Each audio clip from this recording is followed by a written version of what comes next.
Action. Bismillahirrahmanirrahim. Assalamualaikum warahmatullahi wabarakatuh. Yang kami hormati Bapak Ibu Guru SMP Negeri 1 Wirosari yang pada saat ini diberi kesehatan, diberi umur panjang sehingga bisa menghadiri sosialisasi modul 1 dari saya, calon guru penggerak SMP Negeri 1 Wirosari angkatan 4.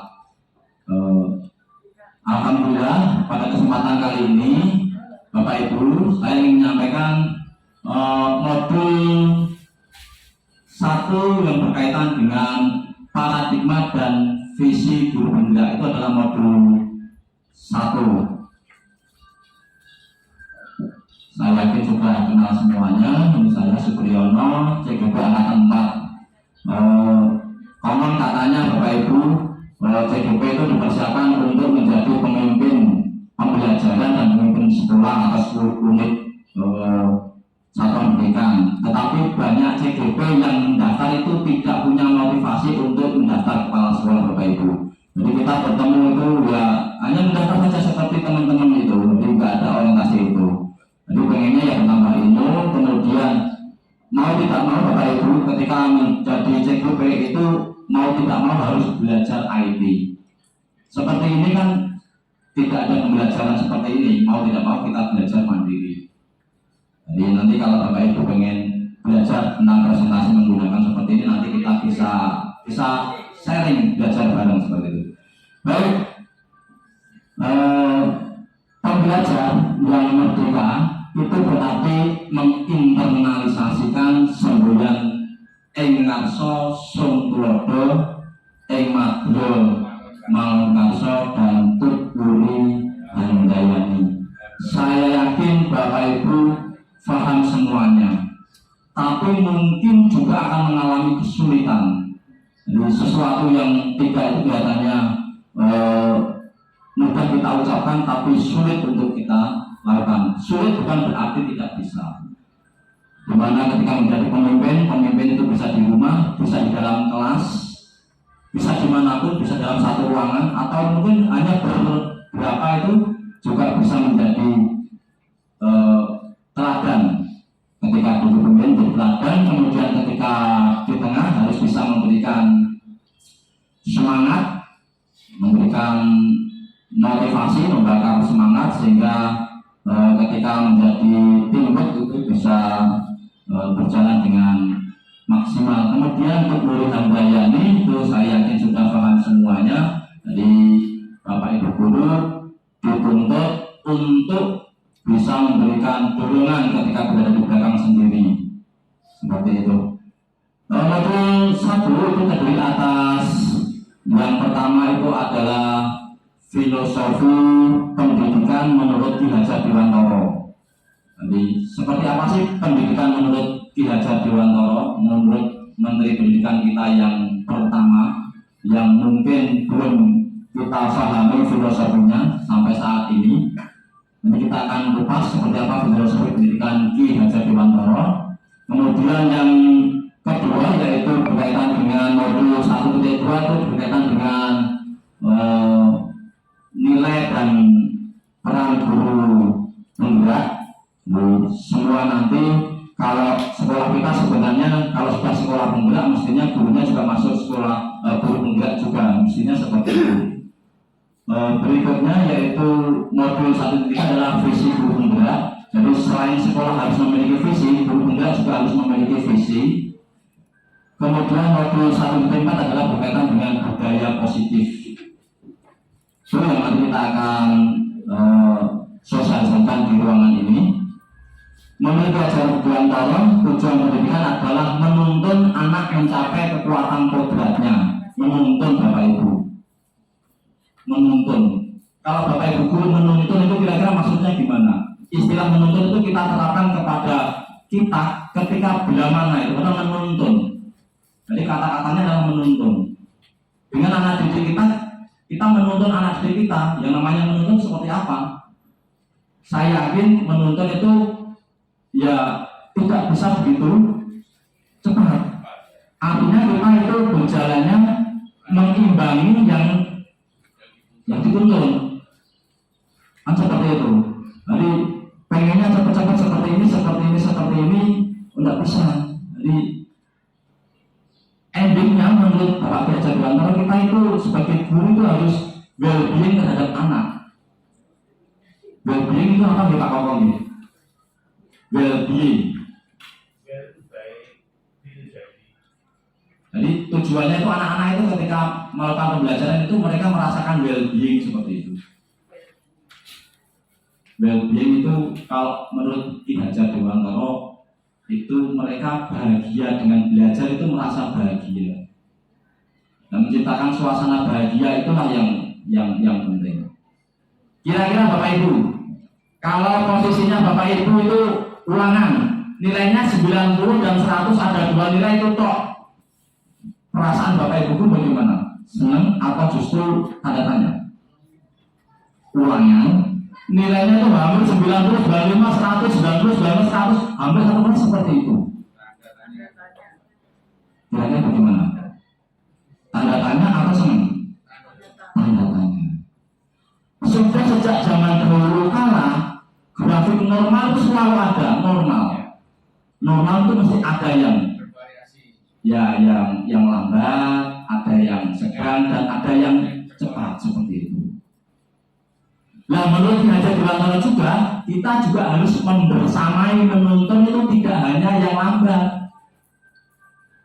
Artinya, kita juga harus membersamai yang sedang juga yang cepat. Karena konsepnya adalah menuntun. Mereka tumbuh dan berkembang itu bahagia seperti itu. Karena menurut penelitian tidak jaminan orang-orang yang pandai itu mesti sukses. Sukses itu dalam artian karakternya, nilai-nilai kebajikannya yang ada di dirinya itu mesti menempel. Tetapi sebagian besar memang ketika pintar seperti itu, tapi tidak juga menutup kemungkinan yang pandai itu karakternya tidak begitu bagus juga. Itu menurut Ki Hajar Dewantara, pendidik yang menuntun segala kekuatan kodrat yang ada pada setiap anak atau peserta didik atau murid. Kodratnya anak menurut Bapak itu bagaimana? Kodratnya anak itu. Anak itu menurut Bapak itu bagaimana? Anak-anak itu mesti seneng main, pasti. Jangan karena anak-anak, orang dewasa suka bermain loh. Lu kemarin itu sampai ada yang cap TV itu statusnya itu bermain apa itu? Sepak bola. Artinya kodrat manusia itu memang suka bermain, apalagi anak. Kalau di SMA mungkin dinding mungkin tidak begitu banyak yang ada tembok bola itu di SMA. Tapi di SMP, semua SMP itu hampir semua seperti itu. Nah itu yang kodrat anak. Nah, bagaimana mendampingi agar anak itu melakukan permainan tapi tidak yang seperti itu? Maka diusahakan pembelajaran kita di kelas itu mencakup ada permainan juga. Seperti yang diterapkan oleh contoh itu. Betul itu.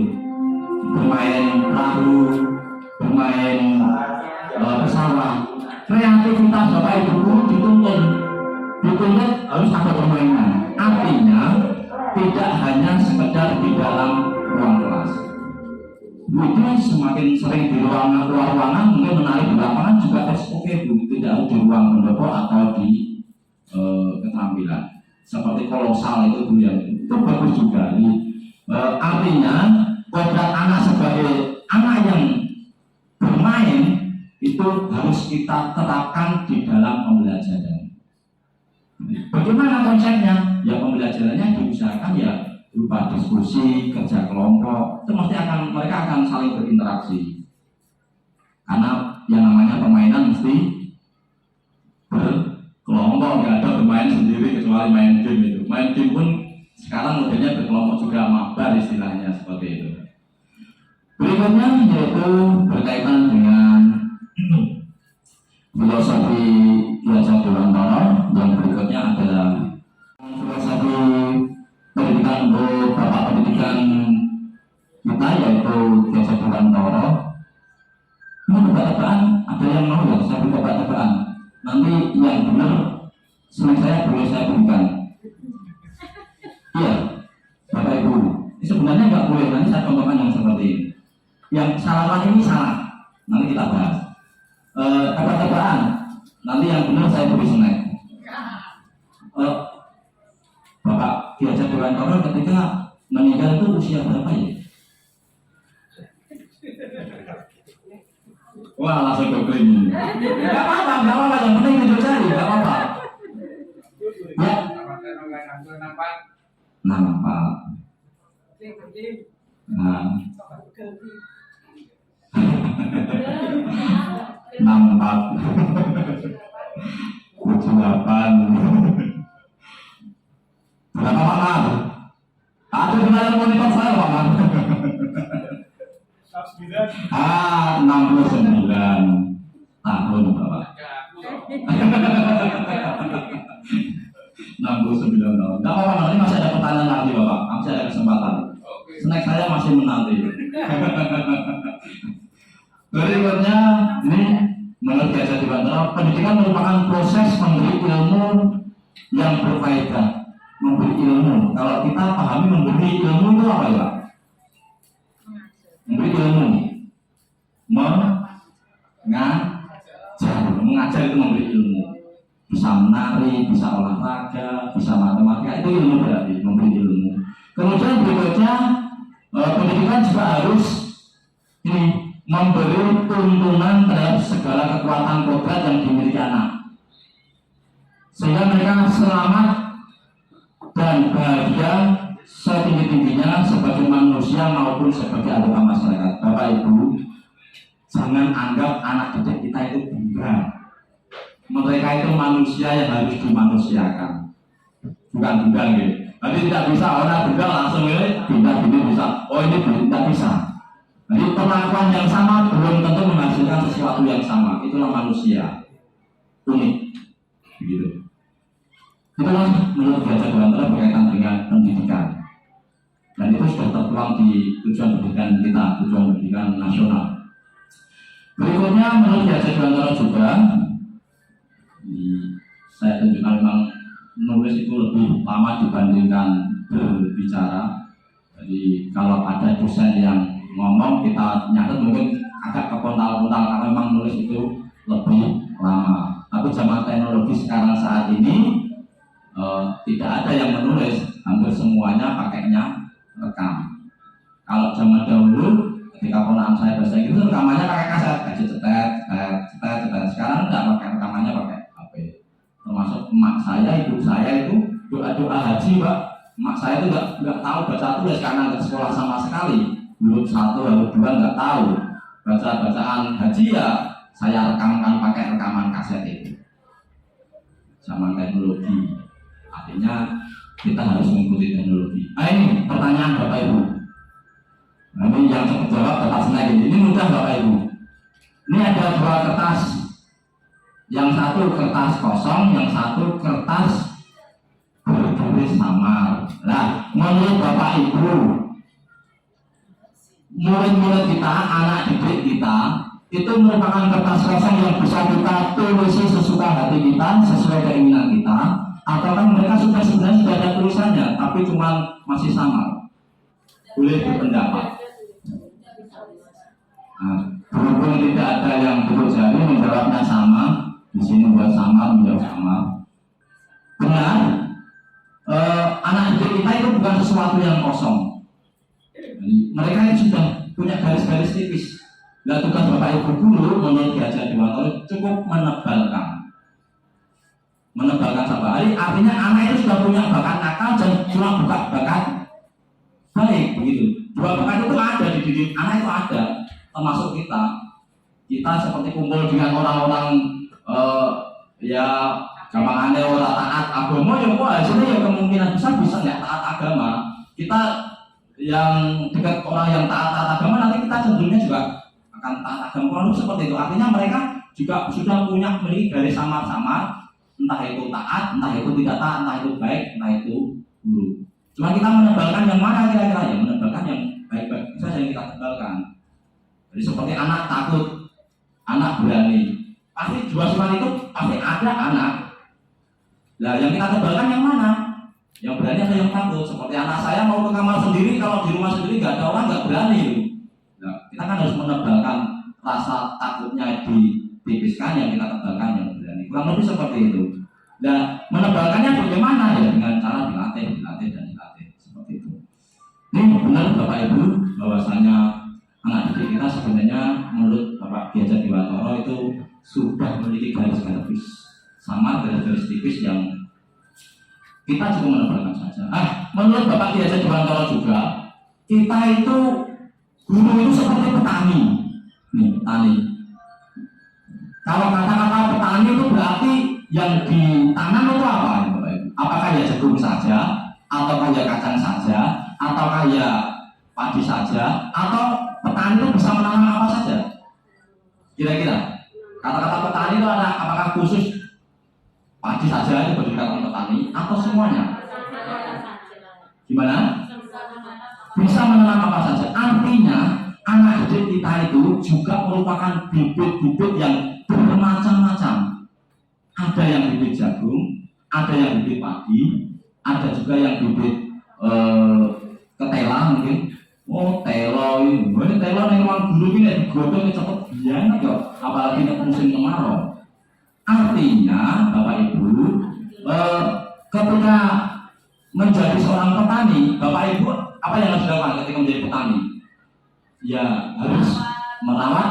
Kelas kira-kira nanam kemudian tidak diapa-apakan, kira-kira bagaimana Bapak Ibu? Nah, mungkin berhasil tapi tidak sesuai dengan perkembangannya. Ya ono sing kontak, ono sing seperti itu kan? Betul Bapak Ibu. Jadi saya pernah dicoba menanam padi. Jadi yang pertama mungkin sering seperti ada ucapan Mas Rizal paling ini di Jumat di Solawati mubung. Jadi betul ada yang menyarankan seperti itu. Saya Solawati muter itu. Pak Tarno mungkin kelihatannya almarhum. Mas, Mas Jumat Mas. Kali ini dihubungi Mas kalau di Solawati. Ya entah karena pesimis atau gimana ya. Akhirnya ya memang hasilnya bagus itu. Teman samping saya itu ada yang dimakan meren, tempat saya enggak. Tapi jangan dianggap kalau itu nanti obat meren, bukan. Tapi yang jelas perawatan itu jelas berbeda. Mau Bapak Ibu guru yang dirawat juga dengan yang tidak dirawat juga berbeda. Yang dirawat tentunya akan lebih. Kalau yang dirawat, gitu kan. Oke, ini kita harus merawat dengan ikhlas sepenuh hati berkaitan dengan tanaman-tanaman kita agar mereka tumbuh berkembang sesuai dengan dia. Tidak usah yang jago dituntut seperti padi. Tidak usah Bu nanti pesannya Pak Mbah Maimun juga Bu mengajar itu jangan tujuannya membuat anak buta Bu.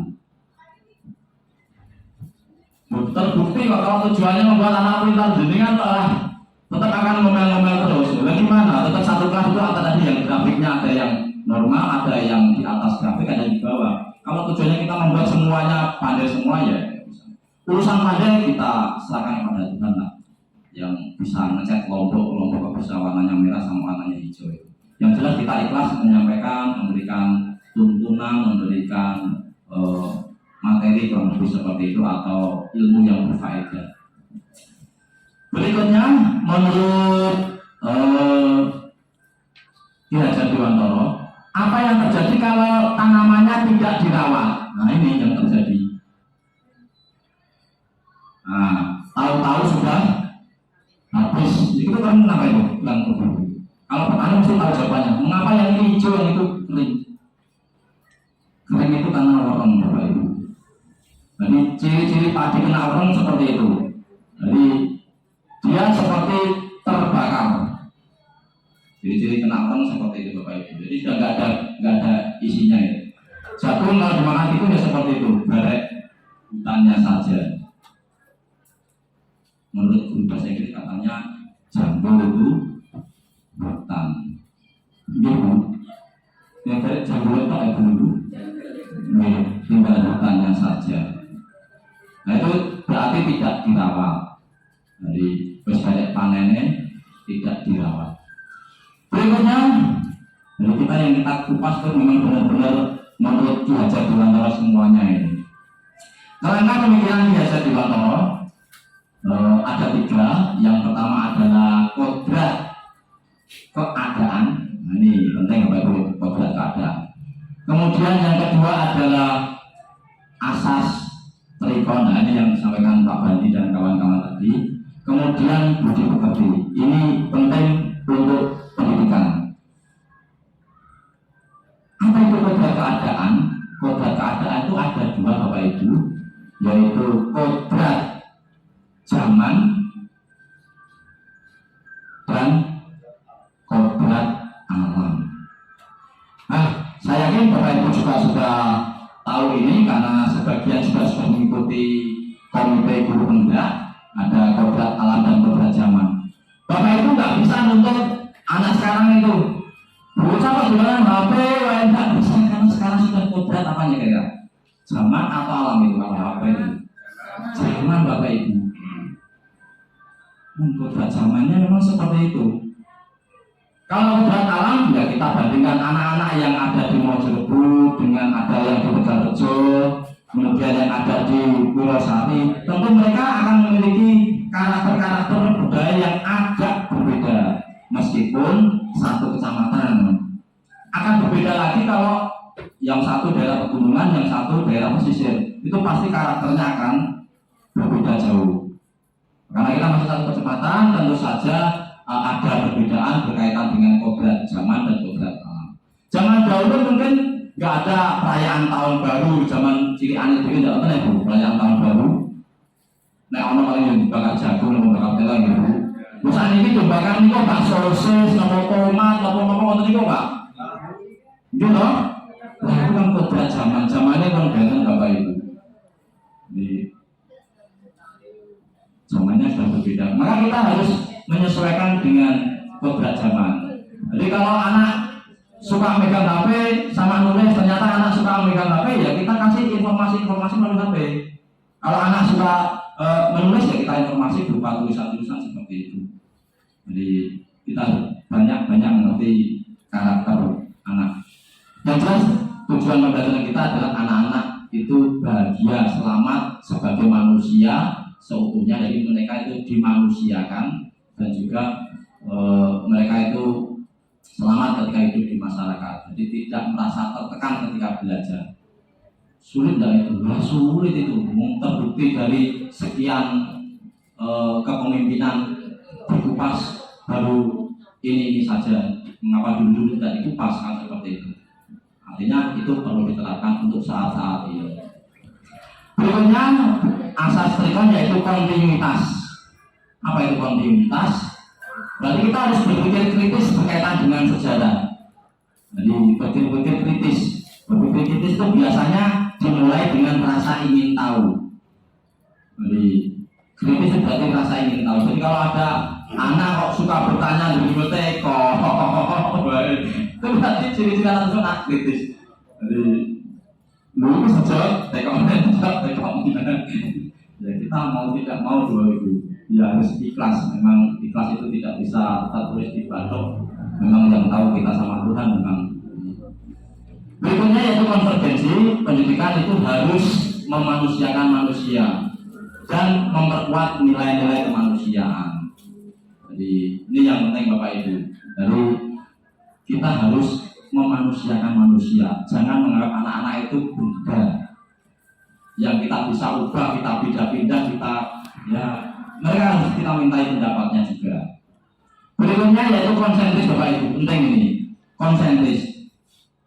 Konsentris itu dianggap seperti matahari yang dikelilingi oleh planet-planet mulai dari Merkurius, Venus, Bumi, Mars, Saturnus, Uranus, Neptunus, Pluton dibutuhkan. Sekarang para ahli sepakat tidak dimasukkan dengan alasan ukurannya terlalu kecil, masih masuk dalam level. Artinya Bapak Ibu, kebenaran yang kita miliki saat ini merupakan kebenaran relatif. Saat ini benar belum tentu berikutnya benar, seperti itu. Yakinlah kebenaran yang hak itu hanya milik Tuhan kita. Jadi saat ini mungkin pakai kaki dengan sepatu kaki kita anggap benar. Dulu kayak gitu pakai cat sekarang itu, aduh, bu sekarang itu pakai gamis sepatunya cat kok. Ya betul. Nah, artinya kan, nah itu nanti berkaitan dengan kebutuhan manusia Bapak Ibu. Kebutuhan manusia itu berkaitan dengan nanti. Harus itu harus menyesuaikan. Nilai dan peran guru penggerak Bapak Ibu. Jadi guru penggerak, jadi kita berempat harus menyamakan persepsi dengan Bapak Ibu semuanya. Nilai-nilai yang harus dimiliki yaitu yang pertama mandiri. Ini mandiri Bapak Ibu. Mandiri kok disandingkan dengan apa itu? Bekerja sama ada enggak? Kolaboratif. Kira-kira cocok enggak mandiri dengan kolaboratif? Harus disesuaikan dengan tempat dan waktunya. Manusia harus bisa mandiri. Maksudnya mandiri itu apa yang akan kita lakukan itu tidak atas perintah oleh orang lain, tapi dari inisiatif sendiri. Seperti itu mandiri.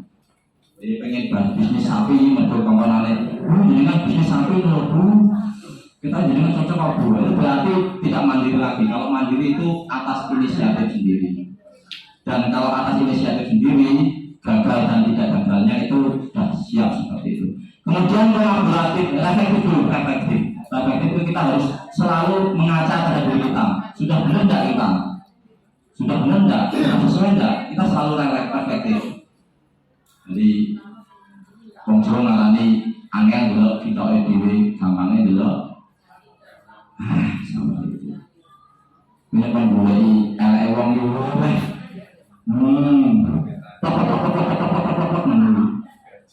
Nah, itu penuh reflektif Bapak Ibu. Kita harus memiliki sifat nilai reflektif, harus bisa berkaca diri. Berikutnya kolaboratif, kita harus bisa bekerja sama.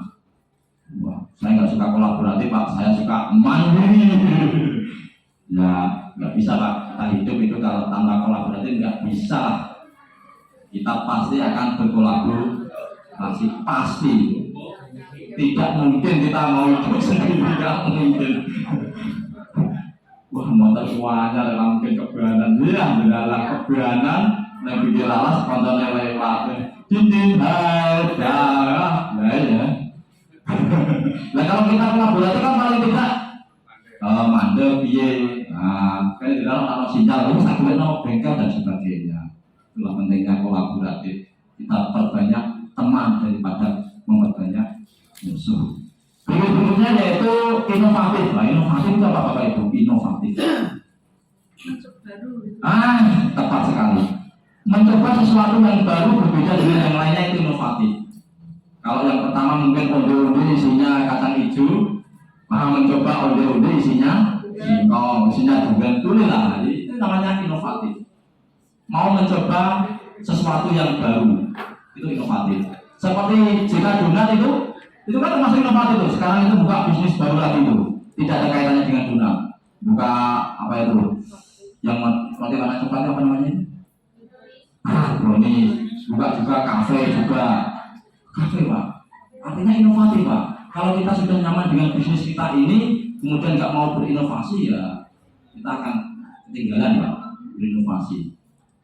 Zaman dulu PPT itu zaman yang lainnya pakai plastik ditaruh di HP itu saya pakai PPT itu kondang-kondang Pak. Sekarang PPT itu apa itu? Juga inovatif lagi. Berikutnya yaitu ini Pak, berpihak kepada murid Pak. Maksudnya berpihak kepada murid bagaimana nih Bapak Ibu? Berpihak kepada murid.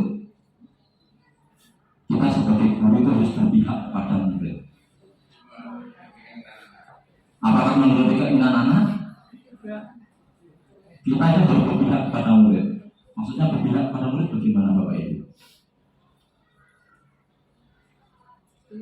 Segala sesuatu yang kita lakukan itu untuk kepentingan anak itu. Segala sesuatu yang kita lakukan untuk kepentingan anak. Berpihak kepada murid. Bahkan yang paling ekstrim itu menghamba pada anak. Kata-kata ekstrimnya menghamba kepada anak. Kalau berpihak kepada murid kan itu seperti ini Bapak Ibu. Realnya, kalau kita tambahkan di rumah saja lah. Nah, guys, pokoknya bisa tidak bisa kamu itu nanti masuk kedokteran nah. Yang kamu masuk setan, yang kamu masuk UGM. Bisa tidak bisa, nyatanya kakakmu kayak bisa. Nah, anak tersebut nggak mau, dia pengennya menjadi pemain kendang atau pemain bola atau pengen menjadi penyanyi. Nah, kalau berpihak pada murid, berpihak pada anak, yang seperti tidak dilakukan. Itu maksudnya. Jadi segala sesuatu itu dari internal anak kita cukup memberikan masukan-masukan. Pilihan yang 100% ada di anak. Semua pilihan kita berikan. Di sini kalau keuntungannya seperti ini, di sini keuntungan seperti ini, resiko yang harus diambil seperti ini, itu yang kita sampaikan. Tetapi keputusan tetap pada anak. Itulah kurang lebih berpihak kepada anak. Berikutnya peran guru penggerak. Lanjut Bu, slide-nya kalau ini kurang begitu. Ini yang pertama nilai penggerak.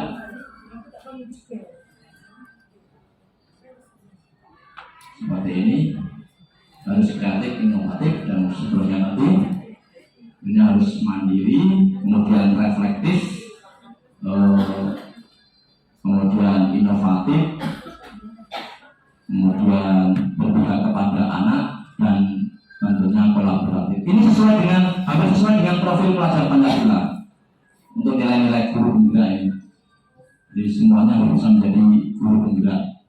Ini berpihak kepada anak, harus memperhatikan kodrat alam dan kodrat zamannya.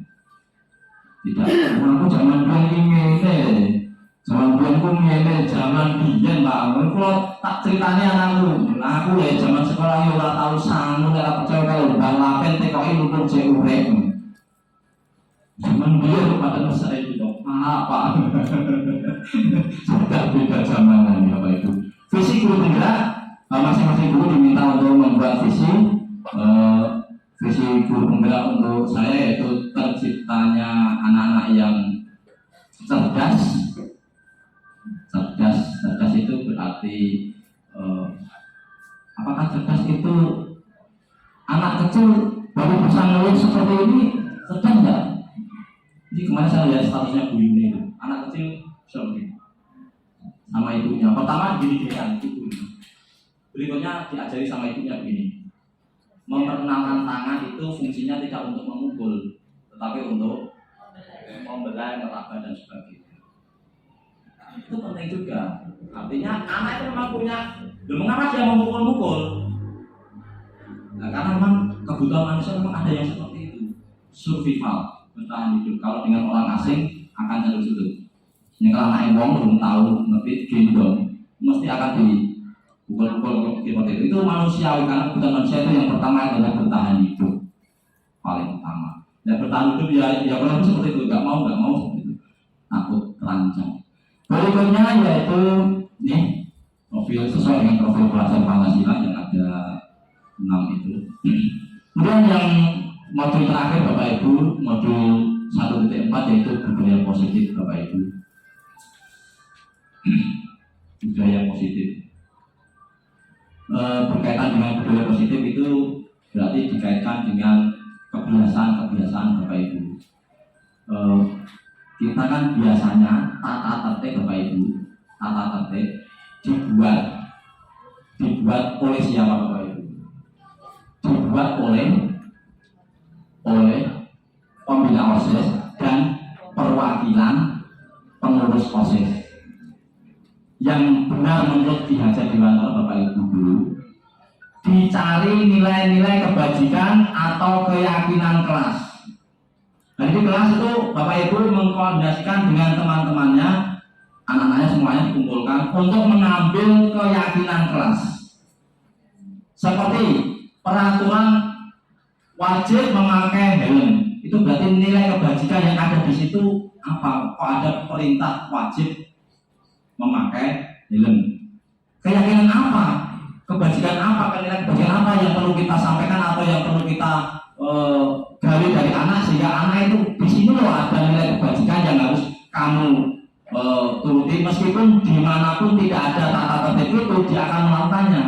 Misalkan di suatu daerah tidak ada tata tertib harus memakai helm, dia akan memakai helm karena yang diterapkan bukan peraturannya tapi keyakinannya atau nilai-nilai kebajikannya. Kira-kira kalau nilai kebajikan yang bisa diambil ketika memakai helm itu apa Bapak Ibu? melindungi keselamatan. Nilai kebajikan itu keselamatan. Jadi bukan tujuannya untuk memenuhi tuntutan tata tertib, tapi justru dia memang tahu ini tuh untuk keselamatan. Nilai kebajikannya itu yang sebenarnya digali anak-anak di kelas. Ya beda ya dengan sebelumnya. Iya, kita memang agak sedikit repot juga. Jadi dengan anak-anak kita cari kebajikan. Kok ini nilai kebajikannya apa? Kok tidak ada peraturan memakai masker itu untuk apa? Nah, anak-anak saja yang digali. Nah, kalau ada perintah suruh memakai masker itu kira-kira untuk apa tuh nak? Kira-kira nilai kebajikan atau keyakinan diyakini, banyak orang meyakini apa tuh dengan menggunakan masker itu? Kok tidak ada peraturan wajib memakai masker? Jadi nilai kebajikan atau keyakinannya semua orang meyakini kalau pakai masker akan ini, seperti itu namanya keyakinan atau nilai kebajikan. Jadi dimanapun kalau nanti tidak ada tulisan pakai masker ya tetap akan pakai masker karena berkaitan dengan nilai kebajikan itu. Kurang lebih seperti itu berkaitan dengan tadi yang berkaitan dengan budaya positif. Untuk menciptakan budaya positif itu harus menciptakan disiplin positif. Disiplin positif Bapak Ibu. Biasanya anak-anak itu anak-anak ketika mematuhi peraturan itu tujuannya apa Bapak Ibu? Kok anak kok menjalankan peraturan? Kebanyakannya bagaimana? Apakah itu karena dari dirinya sendiri? Kebanyakan tidak. Kira-kira gimana? Kebanyakan tidak. Kebanyakan kira-kira apa? Takut. Takut apa? Hampir semuanya itu gara-gara takut dihukum. Jadi nilai takut dihukum itu harus kita hilangkan Bapak Ibu. Bagaimana caranya agar anak-anak itu mematuhi keyakinannya atau mematuhi nilai kebajikan tersebut atau yang tertuang di tata tertib itu atau di peraturan itu tidak didasari karena rasa takut atau tidak nyaman. Bisa juga didasari karena merasa bersalah. Nah, saya ini nggak pada cedak kalau Bu Nova, aku usaha kalau Nova, aku ganggu ini tidak sampai nak kalau ada rasa apa namanya? Tidak enak lah, merasa bersalah begitu. Bisa juga mungkin gara-gara mungkin ada murid yang akrab sudah dianggap seperti teman. Ada tidak Bapak Ibu ini sudah dianggap seperti teman murid-muridnya? Ada. Kalau ada berarti kan mematuhi tertib berkaitan dengan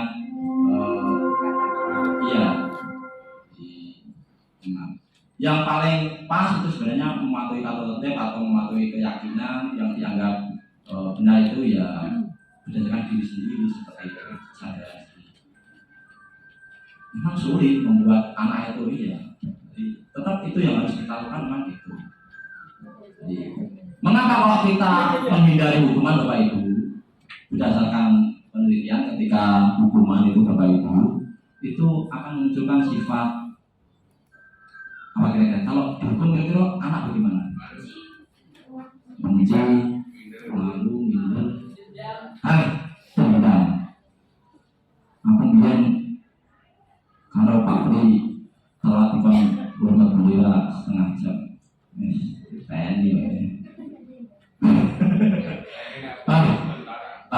TNI dari tentara. Kita usahakan Bapak Ibu guru untuk menghindari hukuman. Ya bagaimana caranya kalau menghindari hukuman Bapak Ibu? Kita usahakan kita hindari hukuman. Seperti itu. Walaupun anak tersebut salah, kita coba hindari ya. Sehingga mereka itu ketika menyadari kesalahannya sendiri itu mau mengubah, tapi kalau dihukum, adalah penghormat, sesuatu kalimat rapopo hormat. Sama dengan istri saya, setiap kali nggak berangkat pramuka dihukum, hukumannya menghafalkan dasar dharma. Hampir 1 tahun itu nggak berangkat pramuka, siap saya hukumannya dalam dharma sampai hafal itu. Bolak-balik itu adalah harus hafal, karena hukumannya itu terusan begitu. Tidak ada perubahan karena orientasinya hanya hukum. orang gitu. Bagaimana memotivasi anak sehingga anak itu tahu kesalahannya dan mau mengubah, itu yang poin paling penting Bapak Ibu. Kita hukum mereka sudah dendam, toh juga tidak menyadari kesalahannya. Kurang lebih seperti itu. Berikutnya ini yaitu berkaitan dengan keyakinan. Di keyakinan atau nilai kebajikan yang harus kita sampaikan kepada anak. Berikutnya, saya berharap waktunya tidak lebih dari 30 menit ini. Berikutnya, ini Bapak Ibu, kebutuhan manusia Bapak Ibu. Ini Bapak Ibu. Yang pertama paling kecil tengah, tapi paling penting, yaitu bertahan hidup, survival. Itu kebutuhan manusia yang paling utama, paling pertama.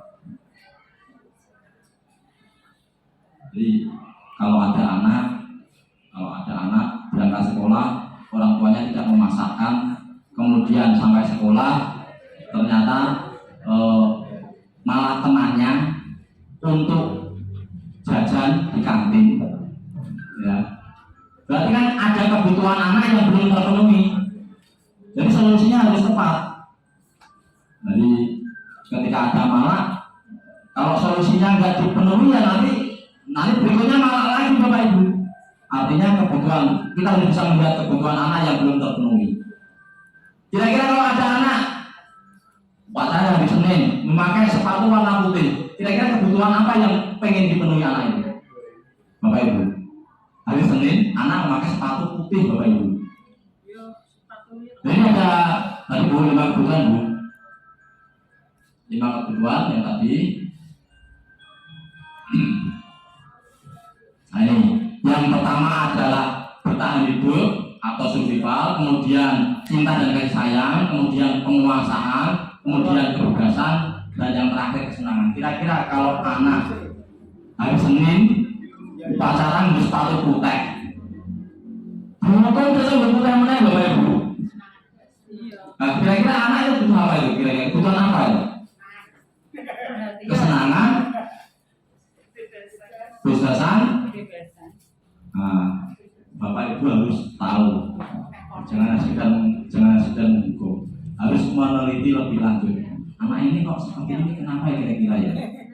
Nah, kira-kira mencari pengen bebas ataukah pengen mencari kesenangan atau mungkin perhatian? Kenapa? Setiap pakai udin dipanggil Widi kemudian marah-marah, dan itu ternyata suara Widi itu nyaman juga begitu. Menikmati, kan ada juga yang ada orang yang suka musik rock, ada yang suka musik campur sari. Mungkin suara Widi itu seperti suara lonceng atau jazz gitu kan. Nah, kurang lebih seperti itu. Bisa juga dia mencari pengen kasih sayang. Bisa juga karena Senin tekan situ kok sepatunya ireng terus. Nah akhirnya kan, makanya dulu ketika saya dan Pak Ben dan kawan-kawan menjadi pembina, saya usul bagaimana kalau hari Rabu dan Kamis itu membebaskan anak menggunakan sepatu warna-warni, bebas lah. Ternyata Bapak Ibu guru juga suka warna-warni juga. Artinya kebutuhan untuk kebebasan, kesenangan ternyata juga harus. Artinya itu harus kita perhatikan ke anak. Kita hukum tidak tahu kebutuhan yang diinginkan, ya nanti akan melakukan hal yang sama lagi. Maka kita harus memenuhi kebutuhannya itu. Artinya kalau nanti tadi ada yang ternyata dia tidak dapat makan dari rumah, tidak di ruang saku, sampai di sini kan kelaparan, berarti kan dia pengen bertahan hidup dengan temannya tadi. Maka perlu koordinasi dengan orang tua dan sebagainya agar seperti ini. Jadi solusinya tepat. Kalau kita hanya memarahi dan sebagainya, menghukum, solusinya masih tidak ada makan dari orang tua, tidak diberi saku dan sebagainya, ya anak tersebut akan malah terus. Artinya kita harus memperhatikan 5 kebutuhan ini. Seperti berkaitan 5 kebutuhan, ketika nanti menjumpai anak yang bermasalah, kita harus tahu ya, anak ini tuh butuh ini, anak itu butuh ini. Tapi kayak berkait kok, entah senang kok aku suruh utang yang gue kapal loh. Anak itu butuh bermain begitu. Berikutnya Bu Dina, berkaitan ini kelihatannya hampir selesai. Pada dasarnya melalui serangkaian riset, ini riset itu bukan orang Indonesia ini, orang luar Bapak Ibu. Namanya saja kelihatan William Glaser, Gosen. Berkesimpulan, ada 5 posisi kontrol yang diterapkan seorang guru atau pemimpin dalam menghadapi masalah. Nah ini tadi yang sudah saya sampaikan tadi. Apakah kita mau jadi penghukum? Nah, semuanya kan pemimpin semua ini. Jadi ketika ada anak yang dijelaskan ternyata tidur Bapak Ibu, wah langsung nonton sepatu kaplok pak pak pak. Sana keluar. Wah, zaman saya dulu banget itu. Wah, lempar sepatu. Sekarang enggak Bapak Ibu. Kita harus tahu anak itu berarti dia kebutuhan apa yang belum terpenuhi. Harus kita perhatikan Bapak Ibu. Bahwa kita lempar sepatu, kita suruh keluar dan sebagainya. Kalau anak tersebut ternyata setiap malamnya bantu orang tuanya jualan warung makan yang jualan sampai tengah malam, terus gimana itu? Artinya kita harus berkoordinasi dengan orang tua bagaimana anak tersebut agar diberi pekerjaannya tidak sampai itu. Artinya solusi-solusi itu selalu kita kaitkan dengan kebutuhan anak, dan kita harus memposisikan sistem posisi kontrol ini seminimalnya adalah memantau. Seperti ini manajer, jangan menghukum Bapak Ibu. Saya juga berusaha untuk tidak, terus saya juga terkenal itu suka menghukum itu, apalagi jadi pembina australia. Terus dipotongnya ini. Anak itu ternyata punya rasa dendam Bapak Ibu. Tidak perlu kita menghukum. Terus pertama kalau ngotot ya orang balik. Dia anak terlambat bisa terlambat benar. Karena memang kebutuhannya belum terpenuhi. Seperti itu. Kelihatannya hampir selesai ya Bu. Nih. Restitusi, proses menciptakan kondisi bagi murid untuk memperbaiki kesalahan mereka sehingga mereka bisa kembali pada kelompok mereka dengan karakter yang lebih wah. Restitusi juga adalah mencari solusi atas masalah dan membantu murid. Nah ini menurut Gosen juga adanya restitusi nomor dulu itu sempat ketika Menteri Keuangan itu ada istilah restitusi pajak. Nah, restitusi itu apa ya? Langsung tim ada penggantinya.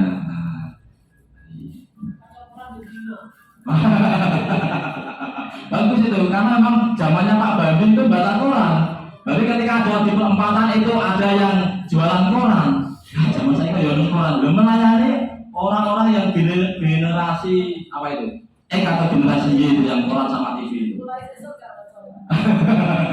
Iya, karena sudah pakai Android tadi. Tadi saya kenalkan bagaimana cara menyalakan wifi, bagaimana menyalakan data Pak Bandi. Alhamdulillah. Kita harus mengikuti perkembangan zaman dan zaman Pak Bandi. Kita jangan paling tidak ya tahulah begitu. Jadi kalau gitu. Ini Bapak Ibu, restitusi ada segitiga restitusi. Bapak Ibu, segitiga restitusi yang harus kita pahami untuk menciptakan budaya positif. Nah ini segitiga restitusi Bapak Ibu.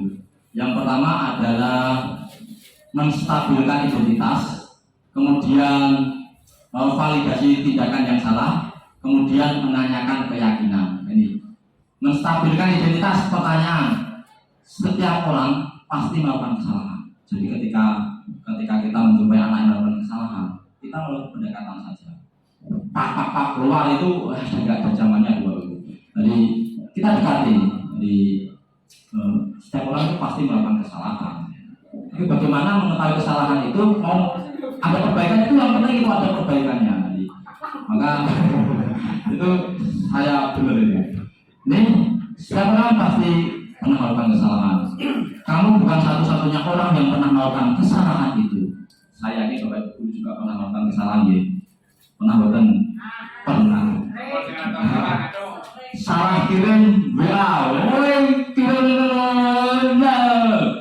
kita yang sering salah kirim, makanya artinya paling tidak ini kita harus menstabilkan identitas. Jangan sampai anak melakukan kesalahan dia jadi minder, jadi nggak punya teman dan sebagainya gara-gara kesalahan itu. Jadi, jangan sampai membuat anak itu minder, tidak diterima oleh kelompoknya, paling tidak di kelas. Jangan sampai. Berikutnya yaitu validasi. Adakah cara yang efektif untuk mendapatkan apa yang kamu butuhkan? Tadi kita selalu melihat anak itu pasti punya 5 kebutuhan. Maka kita tanya, kebutuhan apa yang dibutuhkan yang belum terpenuhi. Berikutnya, kamu punya alasan mengapa sih kamu melakukan seperti itu? Harus tahu alasannya apa. Berikutnya juga yaitu berkaitan dengan keyakinan, maka kita juga punya keyakinan melakukan seperti itu benar atau salah. Lalu kalau salah bagaimana? Makanya kita melakukan restitusi. Nek salah misalkan, kok ternyata dia berangkat sekolah, kancing bajunya ternyata lepas semuanya. Begitu dadanya zaman era 80-an itu jodbrand, dadanya donat sidik, film Roma Irama, kancingnya bilang sidik. Seperti itu. Ya kan? Kurang lebih seperti Bapak Ibu, kita harus mencari keyakinan apakah yang seperti itu benar atau tidak. Mungkin saat itu ya benar, it's okay, bagus. Tapi saat ini sudah ke zamannya Pak. Kurang lebih seperti itu. Ini yang terakhir dari Bapak Ibu. Thank you. Terima kasih. Merci beaucoup. Matur nuwun. Kamsahamnida. Syukron. Gracias. Hampir semua bahasa ada di situ. Artinya nanti kalau ada sisi dan syukron. Kita tidak asing lagi dengan seperti itu, dengan bahasa-bahasa ini. Terima kasih Bapak Ibu semuanya. Saya yakin ini sedikit yang kita terima dan saya yakin banyak yang tidak saya sampaikan karena keterbatasan saya menerima materi dari pembelajaran secara daring, pertemuan secara daring. Oleh karena itu mungkin ada sedikit yang pas yang kita terapkan. Paling tidak tadi Bapak Ibu jangan mencoba saat ini menjadi posisi penghukum Bapak Ibu. Sudah tidak zamannya. Yaitu juga introspeksi pada diri saya sendiri. Saya pun akan berusaha untuk menghilangkan sebagai penghukum. Karena penghukum itu tidak solusi. Karena menghasilkan dendam dan cenderung akan diulangi lagi. Seperti itu. Kurang lebih seperti itu berkaitan dengan sosialisasi modul 1 guru penggerak. Jadi ini kita tempuh dalam waktu hampir 2 bulan Bapak Ibu secara daring, hari Senin sampai hari Minggu. Itu kita tempuh seperti itu selama 2 bulan dan ini akan masih sampai Agustus Bapak Ibu. Apakah nanti kita harus sosialisasi lagi? Tidak tahu. Andaikan nanti kita sosialisasi lagi untuk modul berikutnya, mohon Bapak Ibu berkenan. Ya oke lah, nanti kita sediakan snack lah, walaupun gambarnya itu ayam bakar, tapi mohon maaf gambarnya snack. Kalau nanti menurut informasi dari Bu Lina Pak, Bu Lina, nanti kalau kita CGP-nya itu C-nya hilang dari grup penggerak, itu nanti kita akan ya adalah Pak kurang lebih seperti itu. Gitu ya. Iya. Ya. Amin ya rabbal alamin. Itu merupakan yang seperti ini juga masukan Bapak Ibu. Jadi kita juga ketika menyampaikan dengan anak, kita cari informasi kepada anak, maunya apa, kebutuhannya seperti apa gitu. Terima kasih. Kurang lebihnya saya mohon maaf. Wabillahi taufiq wal hidayah. Assalamualaikum warahmatullahi wabarakatuh.